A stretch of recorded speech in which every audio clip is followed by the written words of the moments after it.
আসছে 12ই ফেব্রুয়ারি জাতীয় নির্বাচন ও গণভোট। আপনি কি জানেন গণভোট কি? গণভোট, হ্যাঁ ভোট না ভোট মানেটা আসলে কি?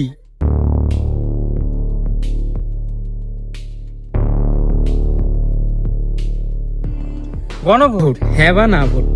এই গণভোটে মানুষ কোনো প্রার্থী বা দলকে নয়, একটা সিদ্ধান্তকে ভোট দেয়, হ্যাঁ অথবা না।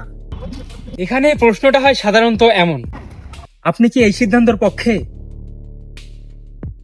হ্যাঁ অথবা না। হ্যাঁ ভোট মানে কি? হ্যাঁ মানে আমি রাজি। সংবিধান বদল, বড় নীতি পরিবর্তন, রাষ্ট্রীয় সিদ্ধান্তে সরকার বা রাষ্ট্র যে প্রস্তাব দিয়েছে এগুলোর সাথে সম্মতি। না ভোট মানে কি? না মানে আমি রাজি না, এই সিদ্ধান্ত আমরা চাই না। নির্বাচন আর গণভোটের পার্থক্যটা কি? নির্বাচন কে দেশ শাসন করবে, আর গণভোট কি সিদ্ধান্ত হবে।